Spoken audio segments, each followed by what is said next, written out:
Uno, dos, tres, larga! Oh, Beray. Ang kasalanan ko, gibayan mo rito. Council, ang top leaders ato ang district mobisita sa tanan nga mga kasimbahanan.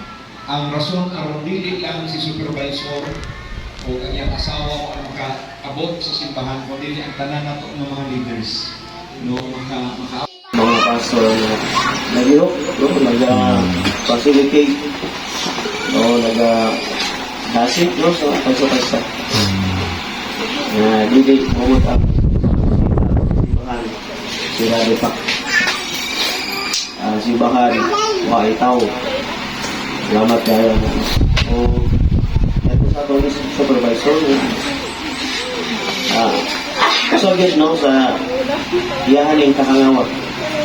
No, tungkol kay ibilinan siya o responsibilidad district leaders at o district. No, ang dating na district supervisor nandoy nga makabisita sa mga simbahan nga wala mahimo tungkol sa limitado nga time.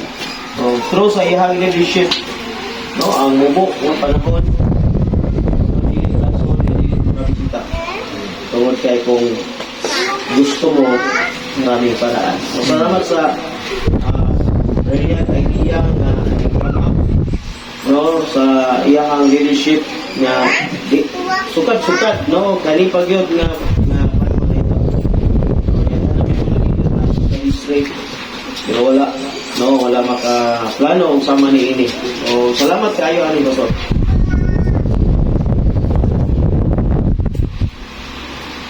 Salamat kayo. Thank you, Lord. Amen. Hallelujah. So kung maayo pa lang ang punta ang dalan yun nila ang unsay gibuhat sa Ginoo ko dito sa Binangki, no? Layo na pero natay simbahan dito. Pabalo sa Ginoo. No, pero sa kinabuhi sa mga tao dito sa Binangki. Salamat kaayo sa mga kaigsonan sa Binangki na no, naminaw din sila ikaw sa mga pastor. Ay wa mo maminaw Uno, dos, tres, larga! Oh, Beray. Ang kasalanan ko, gibayan mo rito sa krus sa Kalbaryo. Pinaagi sa mga labong mo, na ayaw ako.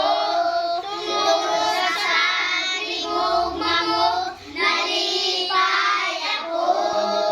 Itubos mo ang kasalanan ko.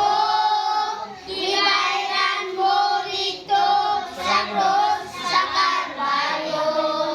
Pinaagi sa mga labong mo, na ayaw. 1, 2, 3. Ace Casey! Shine! Isa pa. Ace Casey! Shine! Okay.